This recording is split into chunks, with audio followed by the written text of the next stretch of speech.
Past life में अगर देखा जाए तो मैं एक इन्फ्लुएंसर थी और मैंने वो लाइफ सुना है कि शमशान में भूत भी रहते हैं, तो आपने कभी देखा है भूत को?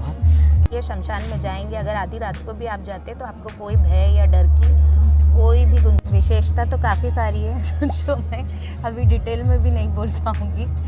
धर्म की नगरी, आस्था की नगरी महाकुंभ प्रयागराज में अब हम है और लगातार जो है संतों, महंतों और साधु संतों का लगातार हम दर्शन करवा रहे हैं, उसका जीवन के बारे में लगातार हम बता रहे हैं। तो ऐसे एक साध्वी माता जी जो है हमारे साथ है, तो थोड़ा उसके बारे में और घोर पंथ के बारे में उससे ही जानेंगे। माता जी सर्वप्रथम अपना परिचय दे दीजिए। जी, मैं अन्विता अघोरी गुरु मणिकंदन महाराज जी की शिष्य हूँ। 2 साल से मैं अघोर पंथ में आई हूँ। इससे पहले मैं वामचार कौलाचार मार्ग से चल रही थी। माता जी, ये साधना की आपको क्या ज़रूरत पड़ी? आपको कैसे ऐसे लगा कि ये साधना मेरे को करनी चाहिए? साधना मैं नहीं कर रही हूँ, ये साधना तो जिस भगवती के हम शरण में हैं वो करवाती हैं। ये हर साधक के साथ ये अनुभव होता है जो मेरे साथ हुआ। और काफ़ी करीबन 20 साल से मैं माँ की सेवा में हूँ। तो भगवती ने मुझे जिस दिशा में चलाया मैं उस दिशा में हूँ। और आगे भगवती के अघोर पद्धति से ही अगर माँ काली की पूजन करना है तो कहा जाता है अघोर पद्धति से ही पूर्णतः आप उनको पा सकते हैं। अघोर का क्या मतलब है? अघोर जो है बहुत हमने अघोर पंथ का, और अघोर का क्या मतलब है शब्द का? अघोर जो घोर है, जिसका कोई मतलब नहीं होता है ना। एक कहा जाता है एक गहरा समुंदर है जहाँ अगर आपने छलांग लगा दी तो आपको सतह नहीं मिलेगी। तो एक तरह से ये भी मतलब कहा जाता है। तो ये साधना प्राप्त करके आपको क्या प्राप्त होगा? आप क्या प्राप्त करना चाहते हैं? प्राप्त तो अगर हम किसी आराध्य के शरण में जाना चाहते हैं तो एक ये शरणागत होने का मार्ग है। और प्राप्ति उस देवी की होगी जब हम पूर्ण तरह से इसमें जाएंगे। इस पद्धति से उन्हें पूजा जाएगा। हमने तो बहुत बार सुना है कि अघोरी क्रिया जो है, अघोर पंथ बहुत मांस खाना पड़ता है, ये खाना पड़ता है, तो आपने ऐसा कहीं अनुभव किया है? नहीं, ऐसा नहीं है। अघोरियों के लिए काफ़ी कुछ कहा जाता है कि ऐसा करते हैं वैसा करते हैं, पर ऐसा नहीं है। जो महाकाली, माँ काली, भद्रकाली, अघोरा काली है तो काली सभी एक ही रूप की, पर अलग अलग नामों से जानी जाती है। जो इनके शरण में आता है और भगवती की जो चाह होती है उसी में उसे ले जाता है। काफ़ी लोग ऐसे भी है जो जिनका ये मानना था कि हम अघोर पद्धति से नहीं कभी पूजेंगे, पर वो भी आज अघोर पद्धति से ही भगवती का पूजन करते हैं। और इस मार्ग की तरफ काफ़ी रुझान है उनका, स्पेशली लेडीज़ों का, जिन्हें कहा जाता था कि लेडीज़ नहीं कर सकती हैं और लेडीज़ों को डराया जाता था कि अघोर में ऐसा होता है। काफ़ी सारी चीज़ें आप लोगों ने भी सुनी होगी, आजकल सोशल मीडिया पे भी है, पर ऐसा कुछ नहीं है। जब आप आओगे तो आपको समझ आएगा भगवती का पूजन अर्चन इस तरीके से भी होता है। हमने तो बहुत सुना है कि जो संसार का त्याग करते हैं वही साधना कर सकते हैं और उसको शमशान में ही रहना पड़ता है। कितना सही है, कितना झूठ है? कुछ इसमें आप कह लो तो सही भी है, कुछ झूठ भी है। भगवती कभी आपको रोकेगी नहीं, क्योंकि वो भी ग्रस्त में ही थी, है ना। माँ पार्वती का ही रूप है, माँ अम्बा का रूप है, माँ काली। तो एक तरह से ग्रस्त में भी लोग पूछते हैं, एक तरह से अघोर पद्धति से, या आप कह लें कि साध्वी जितनी हैं जो जंगलों में जाके तपस्या करते हैं, ग्रस्त में नहीं रहना चाहते, वो भी है।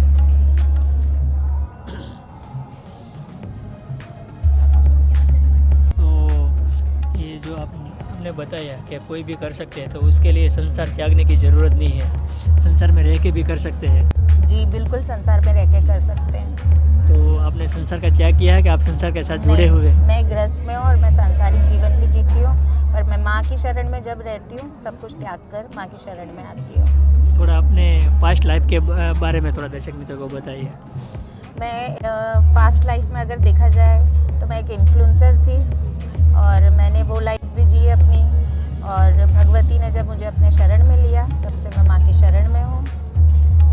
तो ऐसी क्या घटना घटी, क्या महसूस किया कि मेरे को ये साधना करने की ज़रूरत है? ऐसा कैसे महसूस हुआ आपको?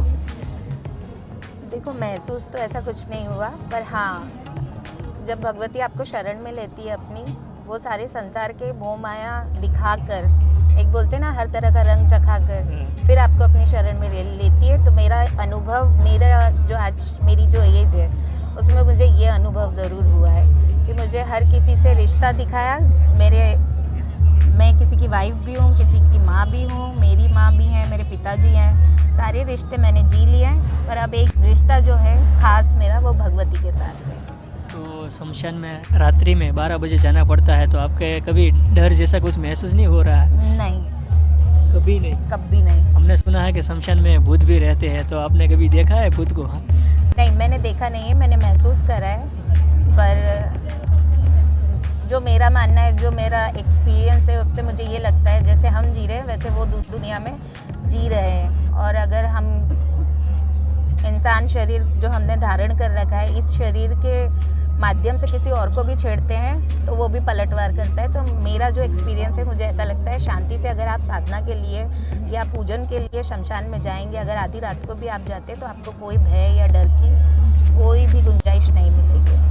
बहुत सारी महिला जो है ना वो चिट्ठी को भी देख लेते हैं ना तो भी डर जाते हैं, तो आप तो जो है 12 बजे शमशान में जाते हैं, कैसा लगता है, कैसे प्राप्त कर लेते हैं, कैसा ये माहौल होता है, क्या अनुभव होता है? शांति का माहौल होता है और अनुभव की प्राप्ति अगर आप वहाँ जाएंगे तब आपको भी समझ आएगी। तो हमने तो सुना है कि अघोरी जो है अपना गू और मूत्र भी पीते हैं, क्या कितना सच है उसके बारे में? होते हैं 5 तरह के अघोरी होते हैं, जिनमें ये अघोरी भी आते हैं। तो इस तरह की चीज़ें होती है, जो बिल्कुल गृहस्थ में नहीं रहते हैं वो लोग ये करते हैं, जिनका उठना बैठना सोना खाना पीना सब शमशान में ही होता है। जैसे आपने बताया कि 5 तरह के अघोरी होती है, तो सब में क्या डिफरेंस है और क्या क्या उसकी विशेषता है, उसके बारे में थोड़ा बता दीजिए। विशेषता तो काफ़ी सारी है जो मैं अभी डिटेल में भी नहीं बोल पाऊँगी, पर 5 पंथ होते हैं और अघोरी ग्रंथ भी होते हैं, उसके मुताबिक बताए गए, जो गुरु जी द्वारा हमें पता लगा है, तो उतना ही मैं बता सकती हूँ। मंत्र की शक्ति क्या है, मंत्र से क्या सिद्ध होता है? मंत्र से हर चीज़ आप सिद्ध कर सकते हो, हर तरह के मंत्र होते हैं जिससे आपको सिद्धि प्राप्त होती है, और मंत्र से ही सब कुछ होता है। जी। महाकाली की साधना में ध्यान और योग का क्या महत्व है और क्या उसकी विशेषता है, उसके बारे में थोड़ा बता दीजिए। माँ काली की अगर साधना कोई भी साधक करता है, उससे पहले उसे मेडिटेशन बहुत ज़रूरी है, ध्यान मुद्रा उसके लिए काफ़ी महत्वपूर्ण होती है। अगर ध्यान मुद्रा में नहीं जाएगा तो मंत्र उच्चारण भी कोई काम नहीं करते। अगर हम मंत्र उच्चारण कर रहे हैं उसके लिए भी सबसे पहले आपको ध्यान मुद्रा लगानी बहुत ज़रूरी है, वरना जो आपका कनेक्शन है, आपका ऑरा और जो भगवती जो इस मंडल में एक ऑरा घूमता है, उससे आप कभी कनेक्ट नहीं हो पाएंगे। आसन में तो अधिकतर देखा होगा वज्रासन ज़्यादा लोग पसंद करते हैं। जी। वो साधना में वो सिद्धि प्राप्त करने में कितना टाइम लगता है और कितने समय तक वो करनी पड़ती है? सिद्धि प्राप्ति की ऐसी कोई लिमिट नहीं है ना। मंत्र साधना जो है, मुझे जहाँ तक एक्सपीरियंस है 5 से 6 साल ज़रूर लगते हैं किसी एक मंत्र को सिद्ध करने में। आजकल आपने देखा होगा सोशल मीडिया पे काफ़ी कुछ बोलते हैं कि मंत्र सिद्धि हो जाएगी, या आप 10 दिन में 21 दिन में साधना सिद्ध कर लीजिए, ये मंत्र सिद्ध, ऐसा कुछ भी नहीं होता है। मंत्र सिद्धि के लिए एक अनुभव और एक लंबे प्रयास समय जो बोला जाता है वो ज़रूरी है। जी। आपने बताया कि हम महाकाली की साधना करते हैं, तो दक्षिणा मूर्ति काली और शमशान काली उसमें क्या फ़र्क है और उसकी क्या विशेषता है? शमशान काली जो है और दक्षिणामुखी काली दोनों ही दक्षिण की तरफ मुख है उनका, इसीलिए उन्हें एक तो दक्षिणा काली कहा जाता है, एक शमशान काली। डिफरेंस ये है कि माँ जो दक्षिण काली है वो एक तरह से